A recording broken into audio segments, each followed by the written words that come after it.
hace apenas unos días estuve viendo unos recortes que se han seleccionado para estos programas que van a emitirse sobre el 25 aniversario de Radio Televisión Española.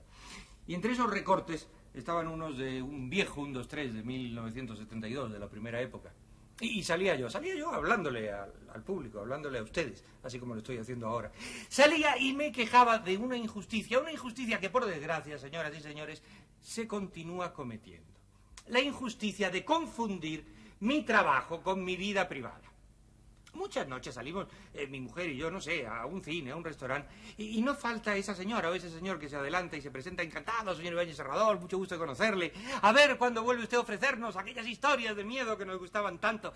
Y a propósito, señor Ibáñez, ¿verdad que es usted algo morbosillo, ¿Verdad que es usted algo truculento por hacer lo que hace? Y ahí es la injusticia. No, señores, no.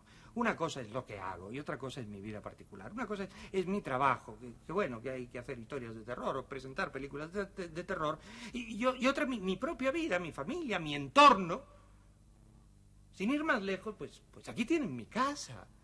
Es una casa alegre, una casa normal, una casa como hay cientos de miles en el mundo entero. Una casa donde siempre se están escuchando la risa de mis hijos, la voz agradable de mi mujer, donde retozan pequeños y deliciosos animalitos de compañía, de los cuales, no sé, es una especie de hobby, como quien cría canarios. Perdón, hablando de animalitos. Fifi, toma. Ahí está. Estos cachorrillos son una verdadera delicia. Pasamos a mi despacho, por favor.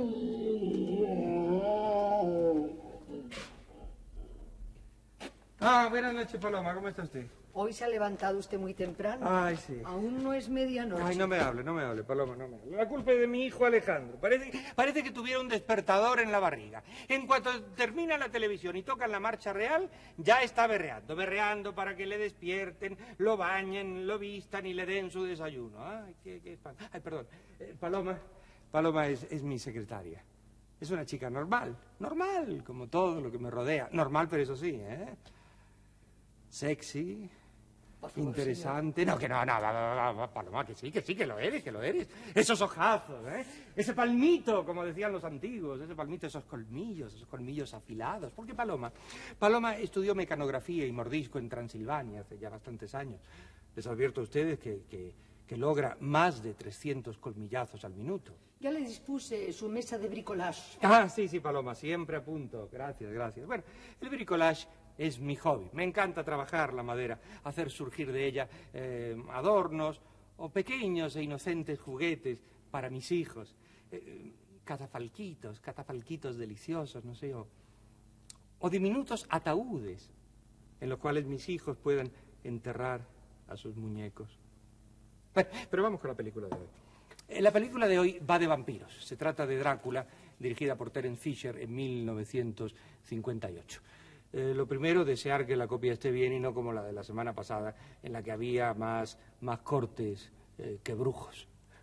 Bueno, la culpa no es mía ni tampoco de los responsables de Televisión Española. Era la única que encontraron. Me consta que ellos están haciendo lo posible por encontrar buenas películas con buenas copias. Pero vayamos a los vampiros. El vampirismo tiene una larga tradición literaria y también cinematográfica. Sobre vampiros se han escrito cientos de novelas, cientos de estudios profundos y serios, miles y miles de cuentos cortos. Pero desde luego, en cuanto a literatura, la piedra angular es el Drácula, de Bram Stoker. Para su Drácula, Stoker se basó en leyendas de los Cárpatos y de Transilvania y también en pedazos de historia real, ya que parece ser que Drácula existió. El origen de Drácula es este caballero que están viendo ustedes, el príncipe húngaro Vlad Tepes, nacido en Transilvania en 1431. Vlad Tepes fue un gran guerrero, pero no debió ser muy bondadoso, ya que torturó a más de 100.000 personas e hizo empalar, como si fueran aceitunas, a unas 20.000. Tepes quiere decir precisamente empalador. También cuenta la historia que acostumbraba a beber la sangre de sus víctimas y por eso el pueblo comenzó a llamarle Drácul, que quiere decir diablo, o mejor dicho, hijo del diablo. Y de ese Drácul nació el Drácula de Bram Stoker. Pero permítanme que les lea algo que escribió Rousseau sobre los vampiros y que es muy interesante.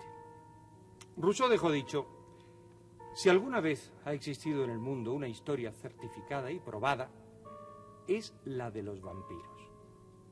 Nada falta. Informes oficiales, testimonio de personas importantes, de médicos del ejército, de clérigos y de jueces. Y Colin Wilson, un filósofo y escritor de nuestros días, ha escrito: tiene que haber existido una razón que hiciese nacer en Centro Europa una leyenda tan arraigada como la de los vampiros. Existen tantos ejemplos y tan bien documentados que sería absurdo mantener una posición estrictamente racionalista. Bueno, como ven ustedes, los vampiros parece ser que no deben ser considerados o tomados muy en broma. Y en cuanto a su relación con el cine, los vampiros también tienen una larga tradición. Para empezar, desde luego, hay que recordar una gran película. Me refiero a Nosferatu, dirigida por Murnau en 1922. Luego, también merece recordar la versión de Lon Chaney, el hombre de las 1000 caras, que encarnó a un vampiro en Londres después de medianoche. Tras esa película, por supuesto, hubo un montón de vampiros menores, hasta que por fin, en 1931, con Bela Lugosi, Drácula alcanza la cima del éxito y de la popularidad. A partir de ese año, de 1931, Lugosi interpreta al famoso conde en muchas películas, quizá demasiadas, y su compenetración con el personaje es tal que llega a dormir en un ataúd. No en una película, no, en su casa dormía en un ataúd. Y cuando años después muere, ya casi olvidado por el público y por los productores, enloquecido y drogado, asegura, gritando, ser el auténtico conde Drácula. Y a Bela Lugosi se le entierra con el mismo traje con el que tantas veces encarnara al personaje, con su gran capa de terciopelo negra forrada en rojo. Luego viene el declive.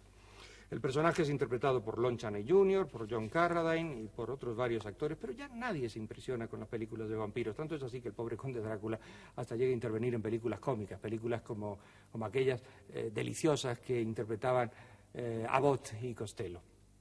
Después del declive, el silencio.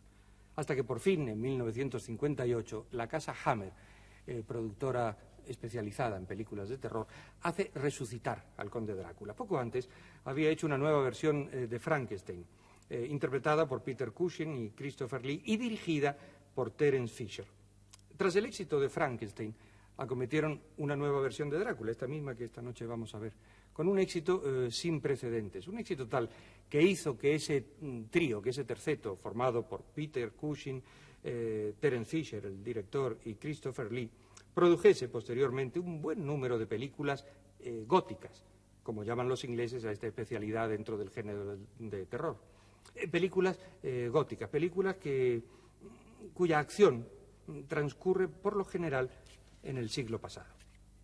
La adaptación de este Drácula que vamos a ver pertenece a Jimmy Sangster. Y quiero recordar las palabras de un crítico inglés que juzgó esta película como la más distinguida película de terror de todos los tiempos. Bueno, y para acabar con este recorrido bastante ligero y nada minucioso del cine de vampiros, creo que es bueno recordar a ustedes que la última versión se parece mucho a Nosferatu, a la primera. Y se trata, precisamente, se llama igual Nosferatu, Príncipe de la Noche o Príncipe de las Tinieblas. Fue dirigida por Werner Herzog y protagonizada por Klaus Kinski. Una película muy, muy interesante. Bueno, y eso es todo. Insisto en el principio de mi conversación. Desde luego a mí me gusta mucho el terror. Me divierte, me entretiene, pero es que nada tiene que ver con mi vida particular, con mis gustos, con mi trabajo. ¿Ya terminó con la lija? Sí, Paloma, ya he terminado. Puede usted acercarse. Fíjese qué bien. La estaca está más aguzada que una fina aguja de coser.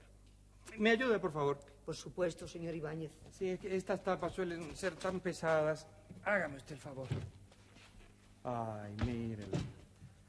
Descansa en un dulce sueño. ¿Me da usted un martillo? ¿El de siempre? No, uno gordo, tipo maza, ¿no? Es que el pobre está Está un poquito sobrado de kilos, igual Tenga, que yo. señor. Ay, muchas gracias. Ay, pobre gordito. Va por ustedes.